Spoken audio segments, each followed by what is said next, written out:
How's it going, everybody? Welcome back to another episode of the Hip Drop Podcast. It is officially the NFL offseason. It is Thursday, February 19th, 2026.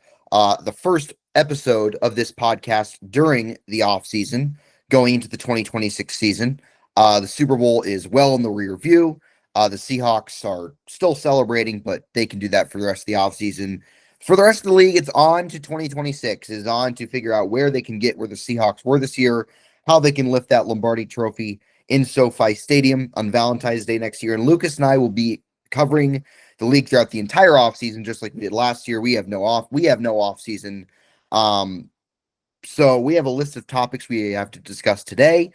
Quarterback predictions, Tyreek Hill news earlier this week, some reactions to the Rashee Rice situation as that's prevalent to the Chiefs, and then some other stuff we're going to get into. We also have a fun ranking list towards the end. Before we get into all that, Lucas, how you doing today? I'm doing all right. It's kind of an emotional, weird time. I had a run-in with a major Fortune 500 company today, but also more prevalently, I'm going to be an uncle tomorrow. So I'm going to, as soon as the snowstorm passes in the upper Midwest, I'm going to be driving down to the greater Des Moines area to support my brother and his wife on the birth of their son. So. Yeah, we have a snowstorm today, which is odd because it's been unseasonably warm here in Nebraska this winter. I mean, I was literally in shorts and a t-shirt yesterday. It was 60 yesterday, and it's a snowstorm today. Like, the weather here is so bipolar, but enough about the weather. And let's talk some Tyreek Hill. Tyreek Hill, the future Hall of Fame wide receiver, was released officially by the Miami Dolphins on Monday. That move was not unexpected at all. I think it was pretty much inevitable at this point. Tyreek Hill, of course, had that serious injury, not only torn ACL, he tore multiple ligaments in his knee and dislocated his kneecap in that week 4 game against the Jets. Obviously, that's the last time he's been on a field.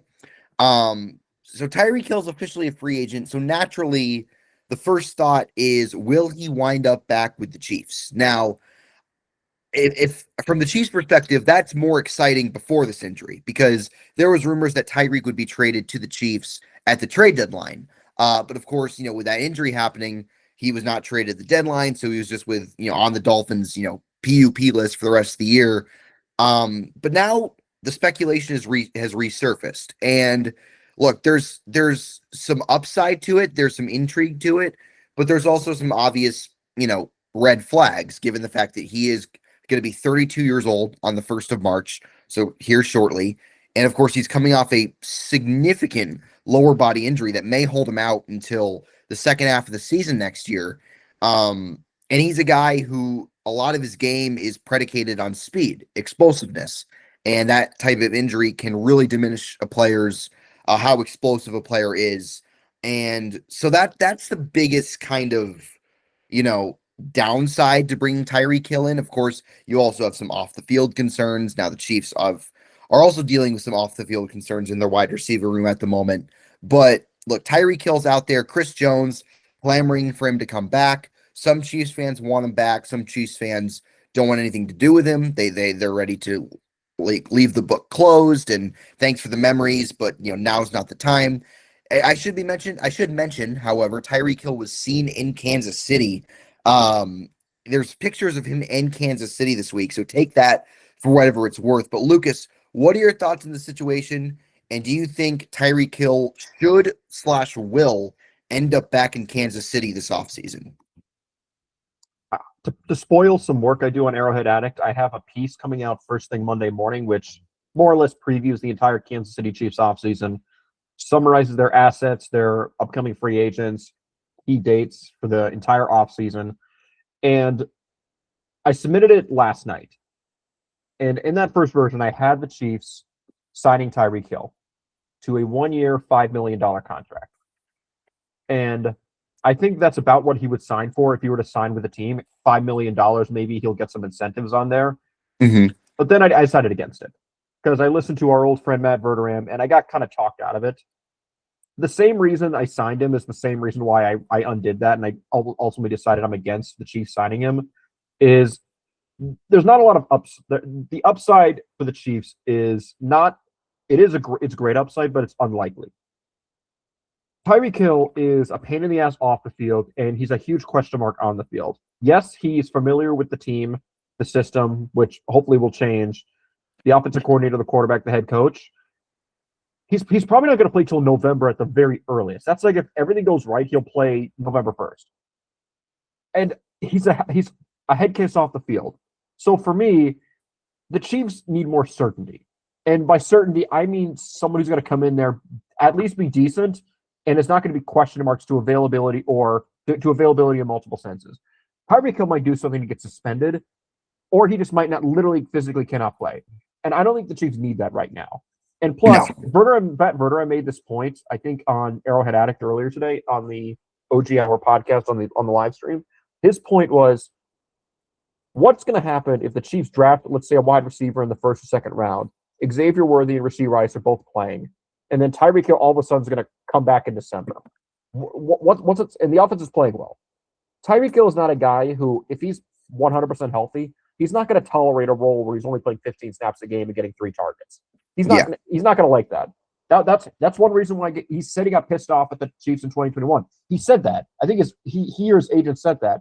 He said he got annoyed because there would be some games he only got like 4 or 5 targets, which I found absurd because he didn't have that many games with like 5 targets or less, but apparently that was too many.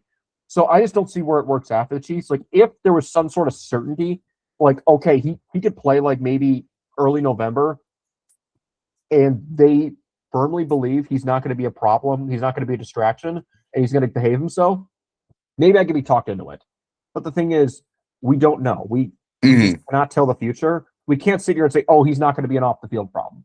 The Chiefs drafted Rashee Rice, thinking he wouldn't cause more problems when they drafted him, and he's caused nothing but problems, save for like maybe 4 games in 2024. I'm just against it. I get why they would do it. If it happened, I'd be like, okay, I get it. It's not crazy. It's just a move I'm going to side against. If they had more stability in the wide receiver room, like they had a established number one, where like, okay, they have someone they can rely on, then they have more margin for error. But I just don't think the Chiefs can afford to go into the season with a bunch of question marks at wide receiver. Like even if they drafted Carnell Tate or Mekhi Lemon, or maybe not Jordan Tyson, but Mekhi Lemon or Carnell Tate, I don't consider those guys a question mark. They might not be elite, but at least we know what we're going to get out of them. Xavier Worthy, we kind of know what we're going to get. But the thing is, even with Worthy and a rookie, maybe they'll be like, there's a reality where they're decent, but still 700-yard receivers each. If the Chiefs had like an established 1,000-yard receiver, then they can afford to like goof around on the depth chart behind them. But they don't. They kind of need more certainty, and they don't need more question marks. The Chiefs are not in a position where they can afford to bring in Tyreek Hill. If this is the 2023 wide receiver room where everyone was bad, then I could get it because they just got to do something. But they're kind of in that weird zone where they're not bad enough to need Hill, and they're not good enough to have that much margin for error. They're in that sweet spot where they just need more certainty, more than just going for the home run. Yeah, I'm kind of with you. Look, I don't think the Chiefs should do this. If this was, and look, I was in the camp, like prior to his injury, I would have been open to a return to Kansas City for Hill. And look, assuming he doesn't get hurt, they could have used him last year, given the way their season went. But at this point, given his age, given how, I mean, this injury could like literally cause him to not be anywhere close to the player that he once was ever again. And quietly, there were some signs of regression for Hill prior to when he got hurt. In 2024, in which he played all 17 games, he did not even have 1,000 yards that year. Now, I understand the quarterback situation in Miami that year was terrible. Like, Tua Tua's not good anyways, but he missed a good portion of the year with concussions. So he had guys like Snoop Huntley and, Skylar Thompson, I think Tim Boyle, throwing in passes. So, like, not a lot of guys are going to produce with that. But still, Tyreek Hill having under 1,000 yards when playing every game is borderline unheard of. So there were some signs that he may be fading a little bit, given how dominant he was from like 2018 to 2023, which was probably his best season at this point. But I think there's just too much that can go wrong, and it doesn't outweigh what can go right. And if they sign him, I just don't think the on-field production will be enough to justify the risks, which is he is like I said, he is a ticking time bomb off the field. He is 32 years old. I don't know like how good of a locker room guy he is. I don't think there was any issues in Kansas City in the locker room. I think he was pretty well liked by his teammates here, although he did make some comments, when he was first traded about the team. I think that has subsided a little bit since then. But in Miami, like I think there were some issues there. There was a game, it was the last game of the 2024 season where he basically took himself out of the game when he realized the Dolphins were eliminated from playoff contention and didn't, and didn't put himself back. And people thought he'd be traded then, ultimately ended up coming back. I just look, I as a Chiefs supporter, like I'm very thankful for what Tyreek Hill did. He is a big reason, why the Chiefs dynasty started. He's a big reason why they won the Super Bowl in 2019. But I just don't see any room for him on the team in 2026, especially when you consider the other receivers in the room. Now we'll get to one of those other receivers here later because I'm not sure he'll be there at this point, but he is there now. Xavier Worthy, like I think Xavier Worthy, I think he's somewhere in between. I think he's closer to what we saw his rookie year, which was an inconsistent but useful player than what he was last year. And if they draft a receiver or sign a guy in free agency like a Michael Pittman, or not Michael Pittman's not a free agent, but if the Colts release Michael Pittman, like there's been rumors about, or an Alec Pierce or a Rashid Shaheed, um, I just think it makes the room too crowded. And like I said, the risk I don't think is worth the reward at this point. I could be wrong. They could sign him and he could, turn back the clock and look like, his all pro self again and not cause any issues outside of football. But I just have no reason to believe that will be the case. Yeah, I'm with you. I mean, I still think like if he physically can get back close to 100%, like you said, he could be a useful player, but I think the days of him being a number one wide receiver are over, and they Yeah. died the second he had that nasty injury on Monday Night Football last October. But I think even if he didn't get hurt, I still think there's a reality where he's a number one. Like I probably at this point, even if he would have been released, but he didn't suffer that nasty injury, it's a lot of projection. But like, Yeah. is he the number one? Is he the number one free agent on the market? Like, would you rather have Tyreek Hill without an injury or Alec Pierce? That's a real question. Tyreek Hill, non-injured Exactly. Tyreek Hill. But like I would take Alec Pierce over, you know, recovering from dislocated kneecap, Yeah, exactly. That's my torn point. ACL, and a million other ligaments. Tyreek Hill at 32 years old, I would take Alec Pierce. And that's part of my point. Like, if the Chiefs firmly believe he can get back close to 100%, they might be willing to take that risk. And I do have to say, we've been dogging on Tyreek Hill a little bit, but the dude has a work ethic. He's like Antonio Brown in that Yeah, sense. He might be crazy, but the dude is not lazy by any means. The dude, no, I mean, he works extremely hard. He works out. He pushes himself. Like, he's never out of shape. Like, he's not lazy by any stretch. He works very hard. So I trust that he's going to be hammering this rehab as hard as he possibly could. He's not going to be showing up fat like Travis Kelce or Patrick Mahomes. He's going to be in game shape, but whether whoa. that's going to be enough remains to be seen. Oh my goodness. I mean, Travis Kelce did show up a little doughy in 2024. Last year got himself into shape. And look, Mahomes, I won't go to that. A little bit of a shot at the two pillars of the team by Lucas right there. So yeah, I think the biggest thing for me is not the off the field stuff, although it is a factor. It's not the personality. It's not even the age. It's the injury. The injury scares the hell out of me. If I as a Chiefs supporter, Chiefs fan, like I said, if the injury was not there, I'd be more open to it because, like I said, he's still before he got hurt, he was still a good receiver. Maybe he wasn't what he was when he was, in contention for Offensive Player of the Year his first 2 years in Miami, or certainly what he wasn't at his apex in Kansas City, but he was still a good wide receiver. He was still one of the better receivers in football. I think he was more hamstrung by, a bad quarterback play than it was, a fault of his own. But this injury really just it really just may cause him just to be nowhere close to what he once was and just a shell of his former self. And when you combine all the other factors in, I don't think that's worth it at this point. All right, so let's talk about receivers that are currently on the Chiefs roster, although I don't know how much longer this player will be, but given the history of the Chiefs, he'll be out there week one against whoever they play, hopefully catching touchdowns. But Rashee Rice, once again in the news for all the wrong reasons. And this actually came to light a while ago. It came to light uh just after the regular season ended, where Rashee Rice's ex-girlfriend posted some pictures on Instagram where it showed like she showed some pretty graphic photos and basically said that she had been in an abusive relationship with her ex-boyfriend. Now she did not mention him by name, but it was Rashee Rice's ex-girlfriend, and people found that out. And when you connect the dots, you figure, light bulb goes off. So Rashee Rice was in some hot water there, and the Chiefs like made a statement that they're aware and that they'd proceed accordingly. And then that post was since deleted, and this thing kind of went away for a while, and it kind of felt like, okay, like maybe she just wants money, maybe this is just a similar situation to what Xavier Worthy had last offseason, where he was wrongly accused of assault, and nothing really came of it. And today, or not today, but earlier this week, this woman, I forget her name, but Rashee Rice's ex-girlfriend sued Rice, sued the Chiefs receiver, and let me read the exact statement. If I can pull it up here. Lucas, fill the air while I look this up. Because I'm going to read the exact details of the statement. So it's certainly not good. it's not good at all. There's a lot of smoke. A lot of smoke, and I hope it's not true. Like, I am rooting against all right, I got it. So because I don't want TV to happen, but you're going to read the statement now.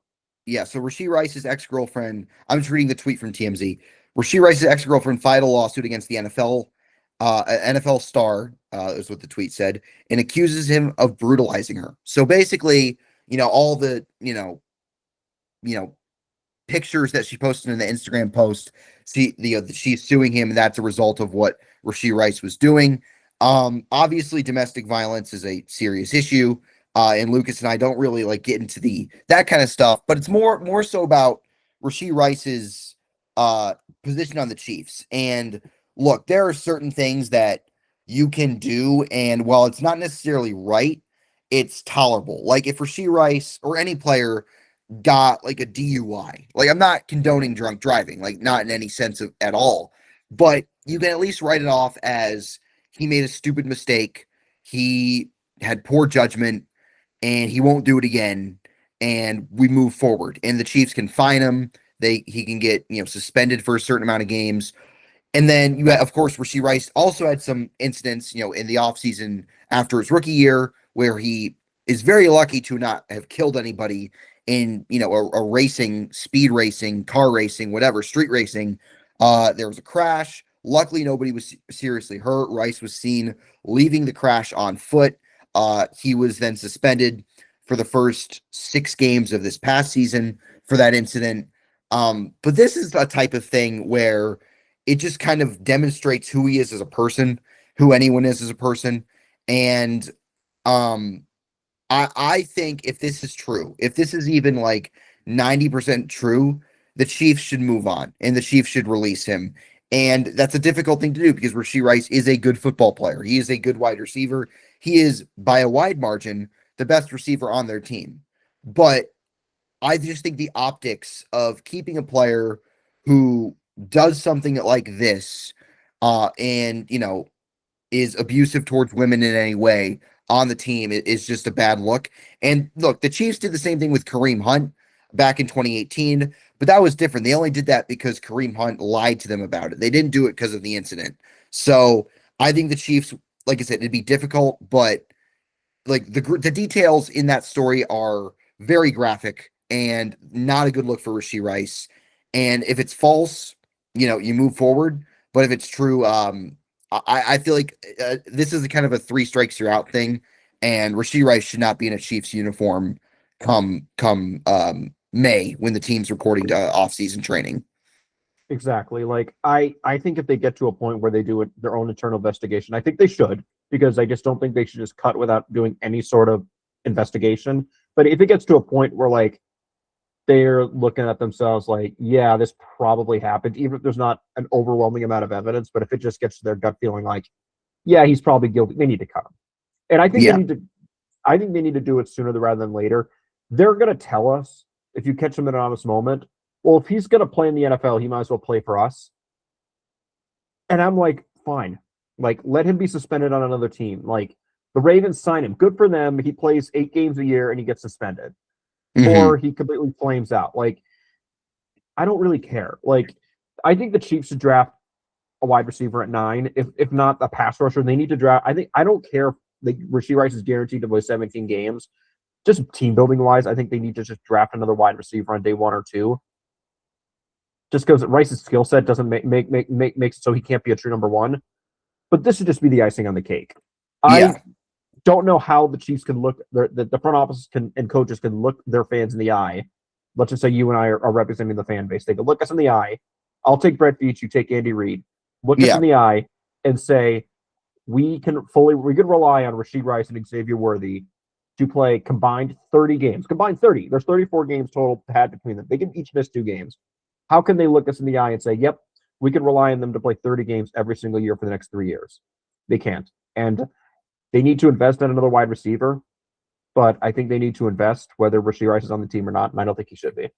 Yeah, and like the case with Worthy, the problem with Worthy is the injuries. Like he was injury prone last year. Even when he played, he wasn't healthy. The thing with Rice is like he did have a serious injury, but it's not that. It's more so the representations of his character off the field. And I've never met Rashee Rice, but like I said, the street racing thing, that was really bad. That could have been even worse. That was a situation of just absolute negligence, absolute carelessness, absolute, a complete and utter lack of judgment. Whereas this situation is just an example of you're just a cowardly person who, doesn't. I'm trying to think of you're a cowardly person and you're just not a good representation of the organization, if this is true. So look, Rashee Rice, if this is true, like I said, should not be with the Chiefs. If he's found to be not guilty, great. But I just don't think the juice is worth the squeeze at this point. With Rice. Yeah, I'm with you. Like the odds of him being innocent, I think they're low. They're very low. It's always something with him. That's the thing. Like, yes, I can handle if someone did something really bad in college. Like, I don't mean handle like I endorse it, but like I'm willing to give someone a second chance. But when they continuously violate that trust, then there's a problem. I'm not going to say what happened or what allegedly happened in college, but I know for a fact there's a certain team that just won the Super Bowl 2 weeks ago that did not have Rashee Rice on their board because of a alleged incident that did not come to light. But if it did come to light, it would be a really, really, really, really bad luck to the Chiefs that they drafted. Yeah. Not long after. And I'll tell Owen off air, but because it's not widely publicized, I'm not going to say it for defamation reasons. But then last year, he gets in that stupid car accident. Fortunately, he doesn't kill anyone. He sent a couple people to the hospital. And then there's a domestic violence incident, or alleged domestic violence incident. I understand it hasn't been proven yet. And I know there are a lot of people online, especially of the male variety, that believe all domestic violence accusations are bullshit unless they're done by someone they don't like. But when there's smoke, there's fire. Like, I understand we're making judgments. We're making very superficial judgments. I don't know how anyone, even the biggest Chiefs homer, can seriously say with a straight face, I 100% believe that Rashee Rice is innocent of domestic violence. Given the history, yeah. Given the history of the person. Is it possible he's innocent? Yes. Yeah. Do I like those odds? No. Yes. And look, I've heard, I didn't know this in this pre-draft process, but I heard Rashee Rice did have some off the field concerns that I was not aware of in the draft. I don't know what, but I have heard that like teams did kind of like steer clear of him, and the Chiefs, like this is the same team that, traded for Frank Clark when he had serious off the field issues. You know what I mean? So like they have a history of bringing guys in. Damian Williams, their former running back, was a guy who had really bad off the field issues in college, went undrafted because of them, and they brought them in. So they have a history of doing that. But like I said, this is not a good situation, and hopefully the Chiefs make the right decision if it comes to that point. All right, Lucas and I are going to do something a little more fun than talking about Rashee Rice, and that is choosing which teams that have quarterback questions, which means teams that their week 1 starter is undetermined at this point. Their week one starter, they don't know who it is, or at least we don't know who it is. They might. Those teams are the Miami Dolphins, the New York Jets, the Pittsburgh Steelers, the Cleveland Browns, the Las Vegas Raiders, the Minnesota Vikings, the Atlanta Falcons, and the Arizona Cardinals. So teams that have their starters set: Bills, Patriots, Bengals, Ravens, Texans, maybe. Colts are not. I would think Colts. I think it's gonna be Daniel Jones. Uh, Jaguars, Titans, Chiefs, Broncos, Chargers, Eagles, entire NFC East, Lions, Packers, Bears, Panthers, Bucks, Saints, Seahawks, Rams, Niners. So those teams, we likely know who their week one starter is, unless there's a surprise trade, of which, of course, we'll cover. But these teams, there's a lot of question marks, and we'll go by order of division. We will start with the Miami Dolphins. The Dolphins went 7-10 last year. Their starters last year were Tua Tagovailoa and Quinn Ewers. Tua is still on the roster, and he has a huge cap hit. So if they move on from him, it will cost a lot of money. But he was benched with 3 games left. He was not good at all. He was really bad last year. And of course, Quinn Ewers is probably a pretty tough sell for the fans if they start him week one. So, Lucas, I'm going to give my prediction. You're going to give your prediction, and we'll just go from there. So I think the Dolphins' week one starter in 2026 will be Malik Willis, who is the backup quarterback for the Green Bay Packers. He is an impending free agent. He played really well whenever he was called upon. He started 3 games in place of Jordan Love. He also came in multiple games where Love left with early with an injury and looked good. Really, anytime Malik Willis is on the field for the Packers, he played really well. He played well, and he looked like a guy who could be a legitimate starter in this league. And the Packers, the Dolphins are pretty close to becoming Packers South, because John Eric Sullivan, their new general manager, was in the Packers front office. Jeff Hafley, of course, their new head coach, was their former defensive coordinator. So I think Malik Willis will be the week one starter in South Beach this September. Yeah, that's certainly a valid pick. For me, there are 2 obvious picks for the Dolphins. You went with the first side. You went with one side of the coin. I'm going to go with the other. I'm just gonna say Tua, like, just because they're not going to save that much money by trading him, because if they have to trade him, because I'm gonna pull up his numbers now, but the Dolphins, they can't even post June 1 cut him, like, they just don't. I think they still lose money if they cut him with a post June 1 designation. Yeah, they lose $11 million.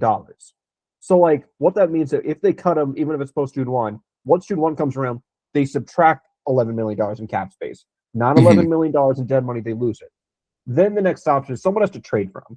And this might be a situation where the Dolphins pull what the Texans did with Brock Osweiler almost a decade ago at this point, and they just say, hey, we'll give you a second-round pick, Arizona, just to take on Tua's contract. And, like, that's what ends up happening. So I just think the Dolphins look at it like, we're going to swallow it one more year, and then we'll just definitely get rid of him after 2025 or after 2026. But we'll see if that actually happens. Because it's not like the Dolphins have that much to worry about. On March 13th, $3 million of his salary is guaranteed for 2027. So it's not like if they wait another year, they're locking in another like $30 million in guarantees. It's only $3 million. And so if they were to wait next year, cutting him, they would only eat $35 million in dead money. That's not bad compared to a $53 million cap hit. It's not fun, but they would save $18 million. Or if they trade him, they would clear over $20 million pre-June 1. So I just think it makes sense to have him be a lame duck. The Dolphins are going to suck next year regardless. There's no way. They're going to be bad. I think they literally have they're dead last in Super Bowl odds. And so really, and they're not behind the Cardinals, behind the Jets. Wow. I think they are. I may have been looking at divisional odds. I thought they had worse divisional odds than the Jets. But there's no way they're going to be good, and any pragmatic Dolphins fan will tell you that. You might as well just keep Tua around, because it's not like they're going to save that much money. So keep him around. He's a lame duck, and then you definitely get rid of him after 2026, and you find your franchise quarterback in another way. Unless they really just believe in Malik Willis, they just got to get Tua out of there by any means possible. Yeah, so like I said, the Dolphins we mentioned Tyreek Hill. They also released Bradley Chubb and James Daniels, one of their offensive guards, on Monday. So they kind of had a bit of a house cleaning there three prominent players in their team. Of course, Hill's the most noteworthy. Tua was not there. Tua's still on the team as of now. I don't think he will be. Lucas does. We disagree there, which is good. It's boring if we say the same stuff. I think they're going to bring in Malik Willis. All right, next team, we have the New York Jets. They won 3 games last year. Their starters last year were Justin Fields, Tyrod Taylor, and Brady Cook. Tyrod is a free agent. Fields, obviously, I'd be shocked if he's there. And Brady Cook is Brady Cook. So my guess for the Jets, week 1 starter, look, unfortunately, they have the number 2 pick in a 1 quarterback draft. So they are kind of looking at the options of free agency. I think they're going to bring in a veteran bridge type guy to hold down the fort next year. And I think that's going to be Marcus Mariota, who started a handful of games, really most of the games for the Commanders last year, played pretty well. I think Marcus Mariota played some pretty good football last year in Washington, even if it didn't result in wins. I think like he's a free agent. And I think he's he's an adult in the room for a team that needs it. And look, it's not going to make the Jets good by any means, but I do think it's certainly a significant upgrade over what they had last year. I mean, he's obviously better than Fields and Brady Cook. And Aaron Glenn is a coach who obviously like they need to win a certain number of games for him to keep his job. I think anything less than like 6 or 7 wins, he probably gets fired. Yeah, sorry. So I think Mariota is probably the best guy that gives him a chance to go 6-11 or 7-10. Yeah, another valid pick. I didn't really think of Mariota for any of these jobs, but in hindsight, I probably should have, and I probably would have picked Mariota for the Jets if I seriously considered him. I'm going to go a little bit more creative, and I'm going to do it. Like, I don't love it because I don't think the fit is great, but I think it also makes sense at the same time. I'm going to go with Kyler Murray. Oh, I think the Cardinals are going to want to, and that'll make sense to why I'm having them trade Kyler Murray. For me, this is a big puzzle piece of game of musical chairs, and so it makes sense. I think the Jets should go out and take a swing on Kyler Murray. They have plenty of draft capital the next 2 or 3 years. I think they could easily do a trade where, like, hey, the Cardinals trade their 2nd-round pick and Kyler Murray, and then the Jets give up their 1st-round pick, and maybe the Jets get an additional pick in 2027, like a 4th-round pick to get Kyler Murray, and you take a lottery ticket on Kyler. This draft isn't amazing. Jordan Tyson might be there at like 16 or 17, wherever they're picking, but why shouldn't the Jets take a lottery ticket on Kyler Murray? He's proven he could play like a top 10 quarterback, and if they trade for him, it's not like they're stuck with him. They're not going to be giving up multiple firsts. He doesn't have a contract that's going to anchor him. I think the Jets should take a swing on Kyler. He's essentially like a better version of Justin Fields. Mobile, never really quite consistently put it together, but he's proven that he's playable and he's a legitimate starter. He might not be a good starter, but like he's playable. He's not rancid. So I think the Jets should just go swing for the fences. If there was a second legitimate quarterback prospect in this draft, like let's say like Ty Simpson turned out to be really good, but he's not. Yeah. Then fine. Do not take Ty Simpson at 16. Trade for Kyler Murray over take a Ty Simpson at 16. If they want to take a quarterback, take a swing on one in the 3rd round, fine. But I think they're much better off just trading for Kyler Murray rather than just going with Ty Simpson at 16. All right, interesting. So I went with the safe pick. Mariota is kind of like the safe, like, all right, we have stability, but like we're still probably not very good. Where you go with the pick that's kind of like the big quarterback move of the offseason. So because Kyler's probably the biggest. Kyler's the most prolific quarterback that's likely going to be on a new team next year. So that's where Lucas went there. All right, next team we have the Pittsburgh Steelers, the only reigning playoff team on this list. They have no quarterbacks under contract at the moment besides Will Howard. 10-7 last year. They lose in the wild card to the Texans. Aaron Rodgers started all their games but one. You had a Mason Rudolph start there in November. Look, this is extremely uninspiring, but all the signs point to Aaron Rodgers being back there next year. So that's what I'm going to go with, especially with the hire of Mike McCarthy, of course, his former coach in Green Bay. The Steelers really don't have many better options because I don't know who you bring in there that's an upgrade besides maybe Kyler. And if you have him going to the Jets, that's not, I mean, you have to trade for him.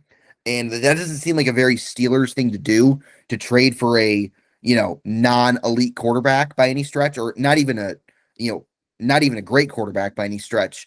And it's a weak draft. You're not starting Will Howard week 1 next year. And the free agent quarterback list outside of Rodgers is pretty grim. So I think they're going to run it back with Rodgers. I think it's uninspiring.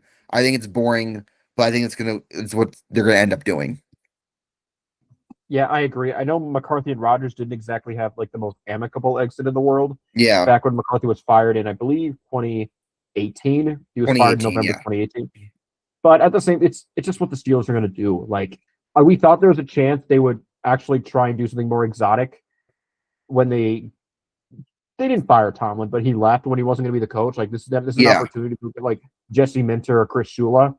No, they went with Mike McCarthy, so I think they're going to do the same thing at quarterback. They're the team I'm rooting for the most to sign Malik Willis because I would just respect it so much. It might not work out, but I would respect the Pittsburgh organization for taking a huge swing like that because it's something they haven't done. They haven't done yeah. it enough in recent years. So I'm rooting for them. I'm rooting for this answer to be Malik Willis, but I think it's going to be Rodgers. To me, Rodgers, and look, like I said, it's very boring. But I mean, the Steelers have been a very stagnant, boring organization for a while now, so I think they're going to stay the course.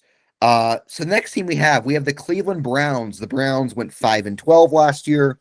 They had a lot of quarterback start games. They started with Joe Flacco, then they went to Dylan Gabriel, and then Shador Sanders finished it out over the last several games. Look, the Browns don't have many options. I mean, they won too many games to be in a position to get a quarterback. Like I said, it's a one quarterback draft. I don't think anybody else is worth taking with the 6th pick. So I think it's going to end up being Shador Sanders in week 1. Shador Sanders, who made the Pro Bowl, I say in air quotes, last season, but really did not play well. 7 touchdowns, 10 picks. But if you're the Browns, like, you really have no other choice. Like, there's been rumors that Deshaun Watson could come back and play. I just don't see that happening. Dylan Gabriel is as uninspiring as it gets. And I just I don't know if they're going to attract free agents. Like I said, it's a weak free agency class, and if you're a guy like a Kirk Cousins or a Jimmy Garoppolo, why would you want to finish your career playing for Cleveland? So I think they're going to be stuck with Shador Sanders to start the season next year. Yeah, I'm with you. Part of this does make sense because if you remember, there were rumors that Baltimore wanted to take Shador Sanders in the draft, but he didn't want to go to Baltimore because he wanted a path to being a starter, which joke's on him. He would have ended up starting in Baltimore for a few games because Lamar Jackson got hurt. Yeah, But if you remember, Todd Monken was the offensive coordinator for the Ravens last year. So that means yeah, Monken was open to having Shador Sanders learn his playbook. And so I imagine Monken's not going to be totally opposed to Shador Sanders being a starter like maybe Kevin Stefanski was. So I'm going to say Shador Sanders will be the starter in Cleveland. yeah. And like I said, that's not anything to be excited about. But look, I'd rather, if I'm a Browns fan, which thank God I'm not. If I was a Browns fan, I would rather have Shador Sanders starting than Deshaun Watson. Watching Deshaun Watson go back out there, or Dylan Gabriel. At least there's it gives you like something to keep an eye on. But like I said, Shador, I just don't see a lot of future there. But I think he's their week 1 starter. All right, next team. This is probably the easiest one, Lucas. We're gonna agree on this one for sure. It's the Las Vegas Raiders. They were the worst team in the NFL last year. They have the first overall pick. Their starters last year were Geno Smith. Kenny Pickett started a couple games. Aiden O'Connell made a brief cameo in that disgrace of a football game against the Chiefs at the end of the year. Um, Look, Geno's still there. There's been some speculation that they're going to try it again with him, see if he can play better under Clint Kubiak. Uh, but I think it's going to be Mendoza. They're going to take Fernando Mendoza with the first overall pick. I think they're going to start him early on. I think Geno will stay as the backup because he's kind of hard to get rid of given the contract. Um, Look, the Raiders, when they traded for Geno last year, they hoped that they'd have some stability over the next handful of years, but Geno was awful last year, and he's 36 years old, 35 years old. Whereas Mendoza, I don't think is like in terms of like first overall pick prospects, like I don't think he's a great prospect in that regard, but I think he'd go in the first round in most drafts. I think he's pretty similar to what Cam Ward was last year, where is he a usual first overall pick? Probably not, but I think he's a first round pick in most cases.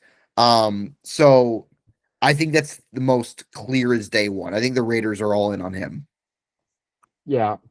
It's going to be Mendoza unless he gets hurt in the preseason. But yeah, I think Mendoza's a really, really, really good prospect. I think his best case scenario is like almost like Kirk Cousins at his best. Not a Yeah, top 5 quarterback, but like is maybe in like the 7 to 10 range. I'm talking about Kirk yeah, Cousins at his very best, not like his like average Kirk Cousins, but like slightly better Kirk Cousins, I think, which is fine. A lot of people are going to want to pass on Mendoza because he doesn't project as a future 3-time MVP. But how many chances are we really going to get to draft one of those guys? Like no, like, Mendoza yeah, projects as a well above average starter. You take that because even at the first overall pick contract, it's still a steal if he turns into a well above average starter, which is like the 14th best quarterback in football. yeah. Look, I like Mendoza. He's got good tools. He plays the position at a high level. And look, maybe the Raiders finally get the answer at quarterback that they've been waiting for pretty much since Ken Stabler was there. Long-term answer, at least, for Raiders fans. All right, we switch to the NFC now. We go to Lucas's neck of the woods in the Minnesota Vikings. The Vikings somehow, some way, went 9-8 last year. Their quarterbacks were JJ McCarthy, Carson Wentz, and the great Max Brosmer. This is my Kyler Murray location. I think this is where he ends up. We saw some smoke about it this week. If you're the Vikings brass, they fired their general manager, former general manager, Kwesi Adolfo-Mensah. They're a team that it's not a great look that the quarterback that they had, who went 14-3 and was playing for the 1 seed in week 18, went to his new, you let him walk out the door and he goes to his new team and wins the Super Bowl immediately. Whereas you guys had the worst quarterback play in the league that really held down a playoff caliber roster. So if you're the Vikings, like you look at JJ McCarthy and say, like, I don't know if he's going to be a guy that's going to win enough games to justify us keeping our jobs because Kevin O'Connell's going to his 5th year and they have not won a playoff game. They've been pretty good most of the time to very good in some seasons, but they haven't won a playoff game. They've never made it past the wild card round. And I think they could view Kyler Murray as the guy who could essentially save their jobs, which I don't think JJ McCarthy certainly has not shown enough to be that guy. So I think this is my Kyler location. I get it. I still think they're going to give JJ McCarthy a chance. I know he Okay. wasn't good, but I think the Vikings will get insurance as a backup. So maybe they bring in someone like Kyler to be the backup, but I just don't see them bringing Kyler's in not someone being a who, backup, dude. Kyler's not going to be exactly. a That's my backup. point. That's my Yeah. point. Like they're not going to bring in someone like Kyler. I think maybe they can go Malik Willis. Like they'll just make Malik Willis a very, very well paid backup. And like if McCarthy sucks the first 3 games, they'll pull the plug and then bring in Malik Willis, like almost like doing what they did with Sam Darnold, but they'll pay Malik Willis more than they did Darnold. I'm still just going to go with JJ McCarthy. I still think he has the tools to be good in the NFL, not a star, but really good. And I think with a full offseason, I think they're going to give him a chance because he's still young. Like a lot of people are going to rag on him.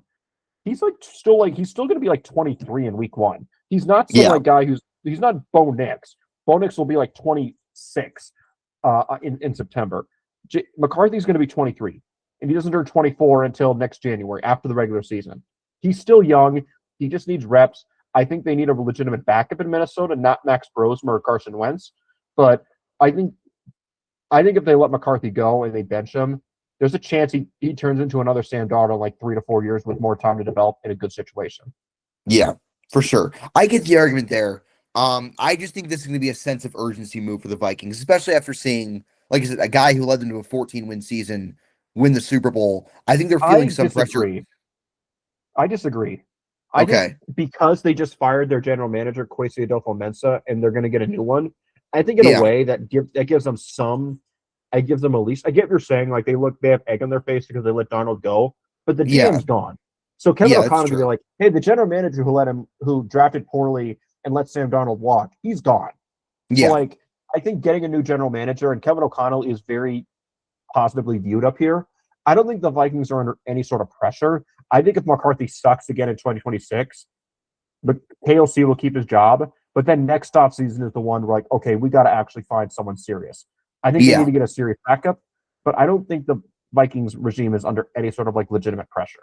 Yeah, I guess I heard a rumor that KOC wanted to keep Darnold, but Kwesi was like, no, JJ.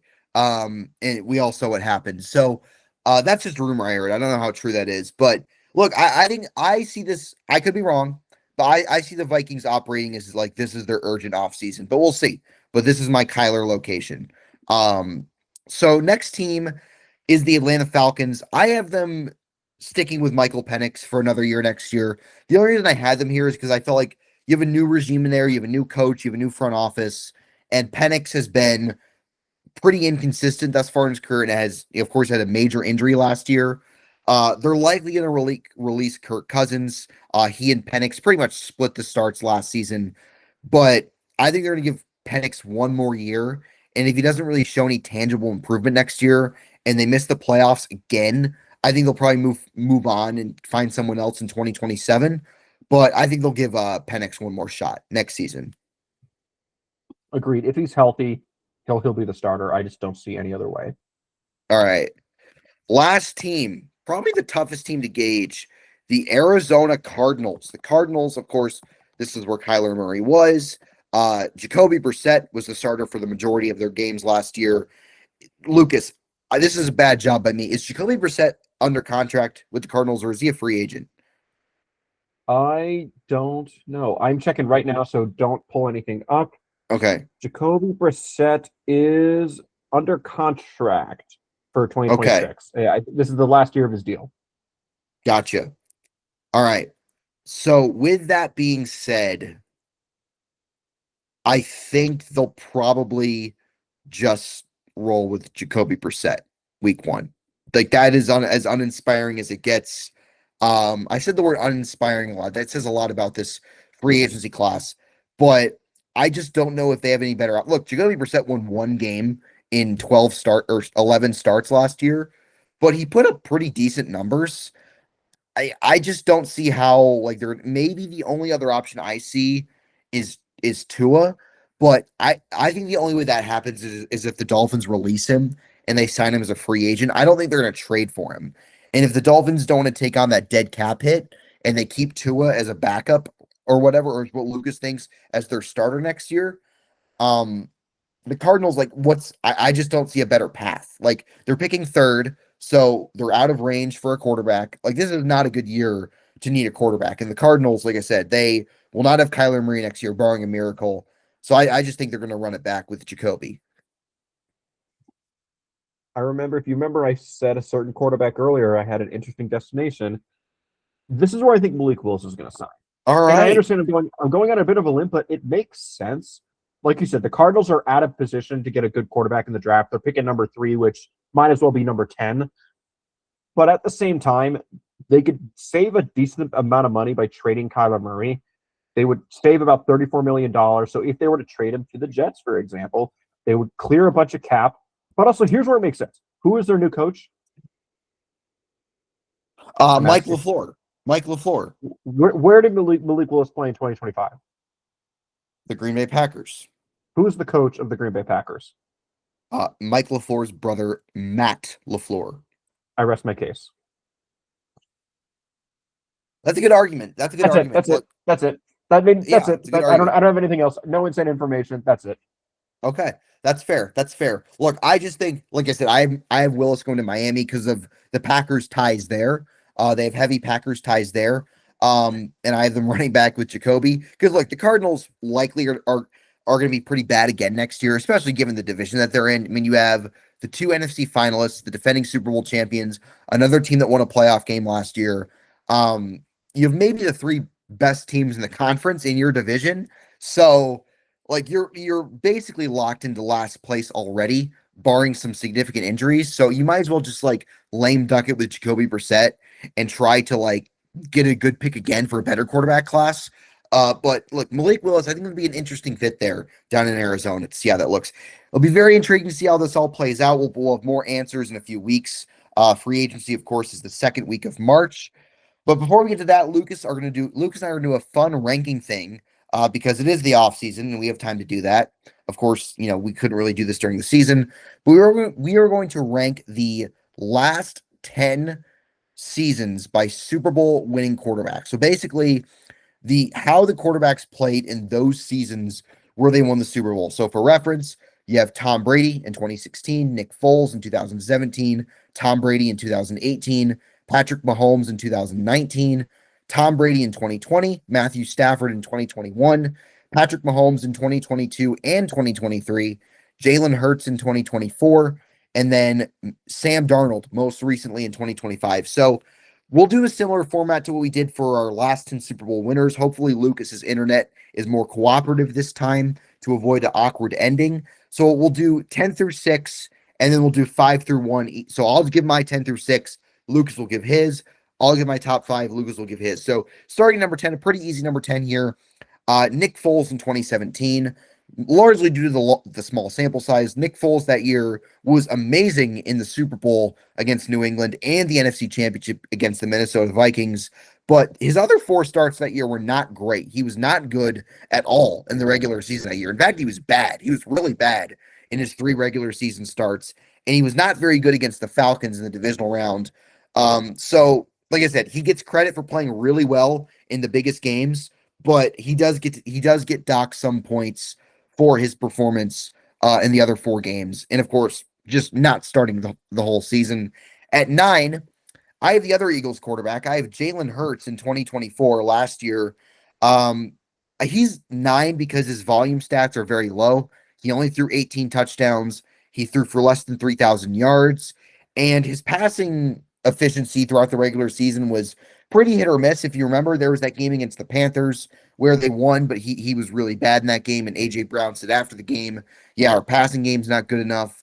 He only threw for 300 yards once, but to his credit, similar to Foles, he saved his best for last. As Lucas and I know all too well, he was great in the Super Bowl against Kansas City, and he's fantastic against the Commanders in the championship game. He wasn't that good in their other 2 playoff games to get to that point, so that should be accounted for. He did miss the last 3 games of the regular season, so he was pretty good in 2024. He was a good game manager, but I just don't think he was asked to do as much as the guys ahead of him. Which 6 of those guys are Tom Brady and Patrick Mahomes, so that's nothing to be really be ashamed of. At 8, I have the guy that just won, Sam Darnold, this past year. The thing that really holds him down is the turnovers. Now, if Sam Darnold last year was kind of a tale of 2 seasons. The first half of the season, Sam Darnold was incredible. He was the MVP of the league. He was probably the best quarterback in football, but he kind of faded down the stretch. He did lead all quarterbacks in turnovers, but as we all know, did not turn it over at all in the playoffs and was very good against the Rams in the championship game. Wasn't great against New England in the Super Bowl, but he did enough to win. He had a good year. He threw for over 4,000 yards. He had good efficiency. He was second in yards per attempt. But I just don't think he was better than the 7 guys I have ahead of him, and I do dock him for the 20 turnovers as a whole. 7, Tom Brady in 2018. Brady that year had a good year. It wasn't a great year by his standards. 29 touchdowns, 11 interceptions, 4,300 yards, 97 quarterback rating. Of course, that Super Bowl against the Rams, very boring, very, very forgettable. But, Lucas and I know all too well, was extremely good, extremely clutch in the AFC Championship game against Kansas City at 41 years old. So he's number 7 for me. And number 6 is Patrick Mahomes in 2023. 27 touchdowns, 14 interceptions, 92 quarterback rating, 4,100 yards. Mahomes that year would probably be higher if not for that nightmare on Christmas game against the Raiders where he was horrendous, one of the worst games of his career. But by and large was very good that season. I think he was better than his raw stats indicate, especially given how bad the Chiefs receivers were. And of course, he was excellent in the playoffs. So Mahomes that year is my number 6. Excellent. My 10 through 6 is both going to be very, very similar and then very, very different. Number 10, Nick Foles.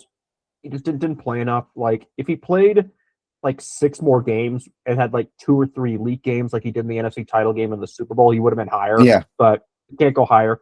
8 and 9, I'm just going to leave. There's the same. Not the same, but the same 2 guys, but in a different order. I had Darnold at 9, Hurts at 8. Like, pretty.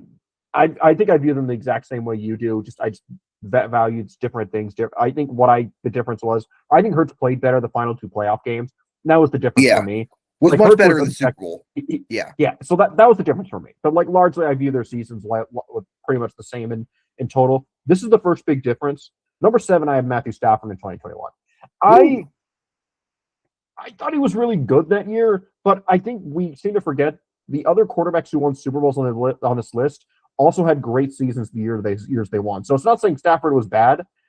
I think a lot of people forget he honestly did not play that well the first half of the year. It was almost the inverse Sam Darnold, where Yeah. Darnold was great the first half of the year, and then really not good in the second half. Matthew Stafford, really, the first like 2 or 3 months of the year, like culminating in that they lost a game to at Lambeau Field on like Monday Night Football or something like that. The Rams, I believe, got blown out in that game. After that, it looked like the Rams were cooked, and part of that was Matthew Stafford just was not playing like the guy they traded for. And then he turned it on, had one bad game in Minnesota, and that was pretty much it. He was great every other game, but yeah, he's number 7 for me. Number 6 might be a little controversial, but I stand by it. Is 2019 Patrick Mahomes. Okay. For me, he was not that good for a lot of the regular season. When I mean not that good, I mean he wasn't like a top 2 quarterback. He was like a Hmm. top 4 to 5 quarterback. He missed 2 games due to injury, and then he honestly did not play well in the Super Bowl until the final 8 minutes of the game, where he was then perfect. So a very good season, but compared to the 5 guys I had ahead of him, I think he's number 6. But I do need to say I put these guys in 5 tiers. Foles was in a tier of his own at the bottom.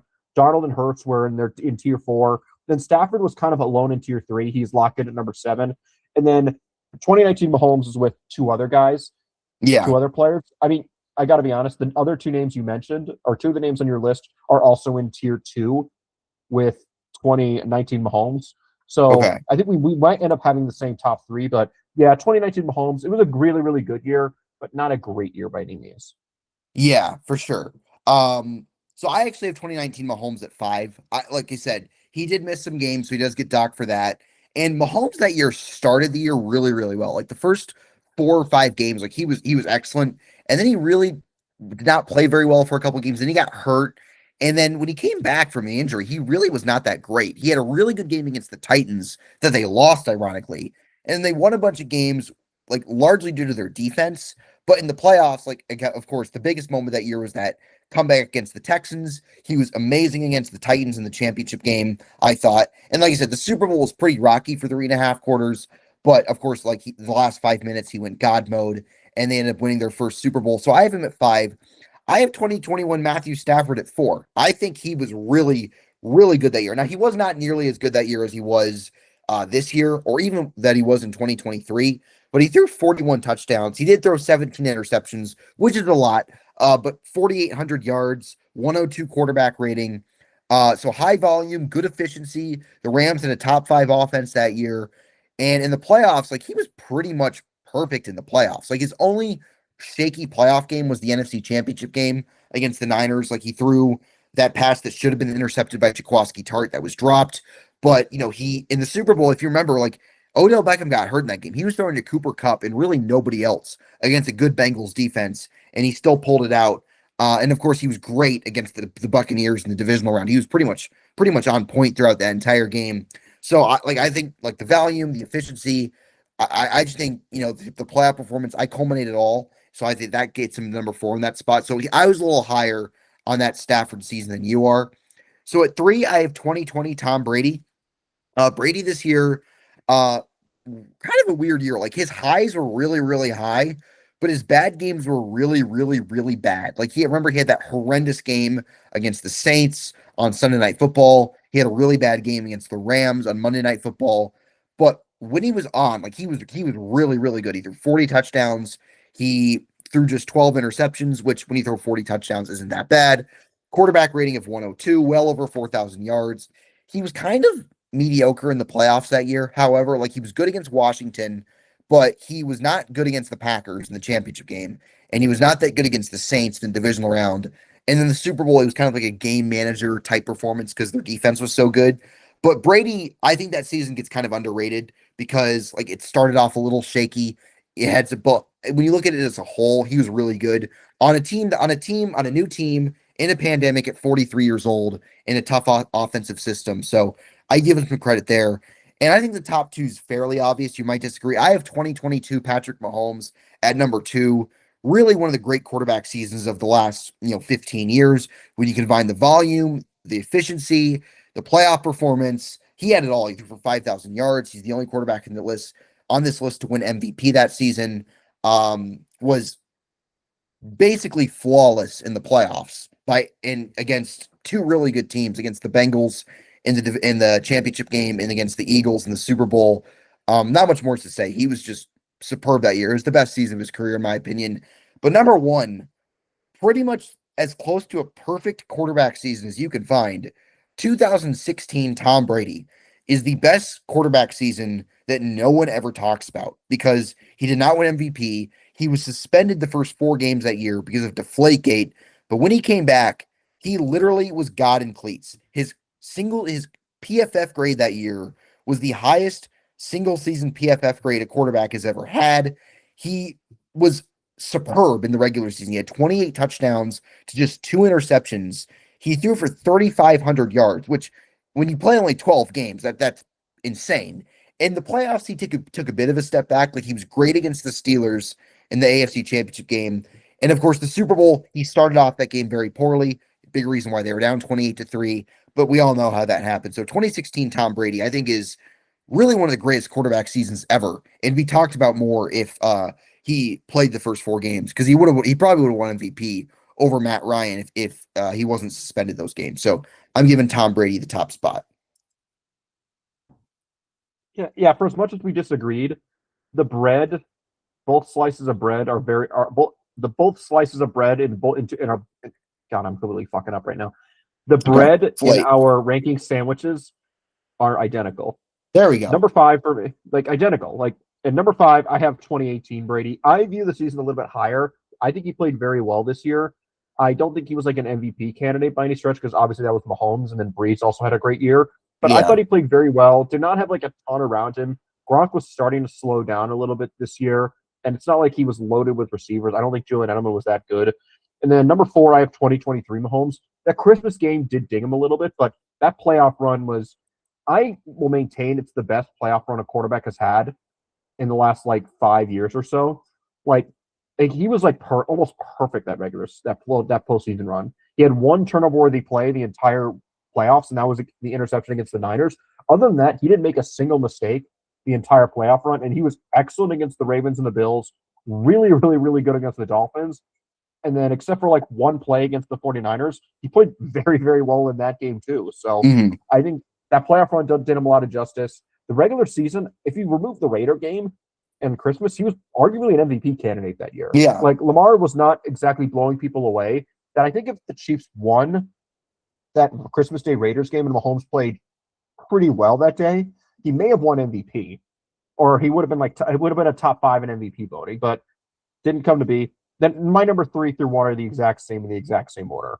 2020 Brady, I think other than a weird stretch in November, weeks 9 through 12, against the Saints through the Rams game or something like that, regular season, Brady was amazing that year. I think he should have been second in MVP voting that regular season. I don't it was kind of amazing that behind Rodgers. Yeah, behind Rodgers. Ahead of Mahomes and Allen, because Mahomes and Allen were second team All-Pro tied that year. I think Tom Brady played better football in the regular season that year than Patrick Mahomes did. Really? I understand. I think so. It's not by a lot, but I'm not being biased. I barely put Brady ahead, but nonetheless, I think 2020 Brady was great. An underrated great season of all time. Just shows the greatness of Brady and how long he played.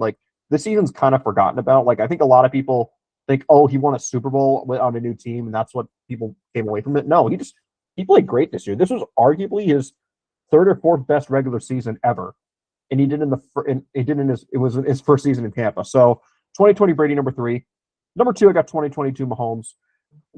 Not overwhelming stat wise, 5,000 yards, healthy TD to INT ratio, nothing overwhelming, but his supporting cast honestly wasn't that good. He had good coaching. Kelsey was still a top 2 tight end. Other than that, wasn't blown away with weapons. Wait, hold on. Did you say 5,000 yards and 41 touchdowns was not overwhelming stat-wise? I mean, compared to what he did in 2018. Oh, yeah. I mean, sure. Compared to what he did in 2018. Yeah. Obviously, it was an MVP caliber year. He deserved to win MVP. But it's not like he had a 50 touchdown season or something like No, that. no, Not no. It overwhelming. wasn't like 2013 Peyton Manning or anything. Yeah, I get it. Exactly. But still, like MVP year, like, he's number 2 on my list. Like, give No, me a no, I break. get it. Yeah. Yeah. So like really strong, and he was great. He was honestly like he was great in the playoffs that year. Like all things Yeah. considered, like the Jaguars game, I'm not holding against him. Like he was neutral in that game or slightly above neutral. He was playing on one foot. And the Bengals game, he made a huge mistake, which he had that fumble. He lost that fumble Oh, in the yeah. I wet forgot conditions. about that. Yeah. But like he was great in that game too. And then he was amazing in the Super Bowl. Like a lot of people are going to knock him saying, "Oh, he's never played well in a Super Bowl." Watch that Eagles Super Bowl. Oh, Like he was great. the only reason he didn't rack up more yards was because the Chiefs defense could not get off the field in that game. Yeah. And a lot of people forget this. Kadarius Toney had that long punt return, which is it's great, but like he was tackled at the 5. So like Yeah. Mahomes could only gain 5 yards in that play. So given and there was the defensive touchdown. So he didn't have that many drives to like rack up stats. And he had also had one drive taken away due to that defensive touchdown by Nick Bolton, and another drive that started at the 5. So he couldn't really stat pad in that game. But that No. 189 yards he threw for, extremely efficient. So Yes. he was great. 2022 Mahomes. And then, like you said, 2016 Brady's probably the pound for pound the best quarterback season ever. Like, to me, it's up there with, like, in the recent years, like the past decade, 2018 Mahomes is up there. And then 2016 Brady's probably number 1. But then 2020 Rodgers, it's like 2020 Rodgers and then 2016 Brady are like tie vying for number 1, Yeah. the best quarterback season ever. I'll probably just go with Brady because I think winning the Super Bowl more than cancels out missing the first 4 games. Because I think Yeah. if Brady played 4 more games that year, increase the sample size, it's not like he would have racked up like a 50 PFF grade those 4 games, No. and tanked everything. But like, no, I think 2016 Brady's number 1. He was a machine. He had one down game, I believe it was against the Seahawks, which they lost. And then like another game where he was just like all right, not overwhelming. But other than that, he played great every single week that he needed to. Like even in that Seattle game, he had a 67 PFF grade. Like Yeah. even though his stats were that good in that game, it's not like he was rancid. He was No. 23 or Yeah. 32 for 316 yards, didn't throw a touchdown, but and had a turnover-worthy play. But 2016 Brady like was about as perfect as you're ever going to get. And I don't mean like the highest, like best season ever. I mean Mm-hmm. like perfect in terms of he didn't have a down game. Like Yeah. his down game was like still really good. Like even that Seattle game they lost or against the Texans in the divisional round, which he didn't. That Texans divisional round game might have been his worst one. He threw 2 picks. Yeah. He was not Wasn't great in that game. overwhelming. Yeah. Was he had a completion percentage under 50%. Other than that, like he didn't have a down game. Like it was the best combination of not having any bad games, not having any down weeks, but also having the high highs. Like Yeah. not he didn't have like a ton of highs, but there was never a week where he was actively like below very good, and that's why I'm rating it super high. We all know he was on a mission because of Deflategate. He still feels like he was wrong because of that, but the best season in the last 10 years by a quarterback is 2016 Brady. I think if he played one more game and he in the regular season, he was great in that game. Like he was like 20 of 30 for like 300 yards or something like that. Like 2 or 3 touchdowns, no picks. I feel like he would have won MVP over Matt Ryan, but he only played 12 games, so he deserved to get dinged. Even if you feel it's like it's not his fault, but yeah, 2016 Brady's number 1. We have the exact same top 3 in order, and then the bottom 3 we have the same, like except we flipped 8 and 9. Yeah. So Yeah. really, we agree on the Yeah. high majority of this list. Like, Yeah, we do. Yeah, we do. Like it's interesting. Like you're a little a difference. I'm higher in 2021 Stafford. You're higher in 2018 Brady. And I had Darnold over Hurts. I thought he was better in the regular season, even with his like slump towards the end of the year. I thought Darnold the first half of the season, if Darnold at least came close to maintaining his pace for the first half of the year, he might have been like 3rd on this list. But back half of the year was pretty shaky. But yeah, I mean that's it. That's the last 10 seasons by the Super Bowl winning quarterbacks. That wraps up our podcast episode. Lucas and I will be back next week to discuss any further happenings in the offseason. We may or may not do our first mock draft next week because draft season is rapidly approaching. The NFL Combine will be taking place in Indianapolis next week. So, Lucas, do you have any parting thoughts? I do not.